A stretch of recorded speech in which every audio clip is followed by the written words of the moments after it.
ძიუდოში საქართველოს ჩემპიონატში 2002 წელს დაბადებულ გოგონათა შორის ფოთელმა სპორტსმენმა მარიამ თოდუამ წარმატებითი ასპარეზა.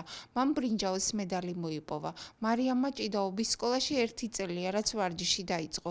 ის ასევე სამბოში საქართველოს ჩემპიონის ტიტულის მფლობელია. მომიწია ჭიდაობა მძიმე წონაში, იყო 135 კილოიანიც, 125-იანიც და 119-იანიც. პირველი შეხვედრა ვეჭიდავი 119-იანს, გავიმარჯვე იპონით. მეორე შეხვედრაში სამწუხაროდ შემბოჭეს 139 კილოიანმა, ხოლო მესამე შეხვედრაში უკვე მესამე ადგილისთვის მოვიგე. თბილისში ძიუდოს აკადემიაში დასრულდა საქართველოს ჩემპიონატი გოგონათა შორის, სადაც ერთი სპორტსმენი იყო წარდგენილი მარიამ თოდუა და დაიკავა მესამე ადგილი.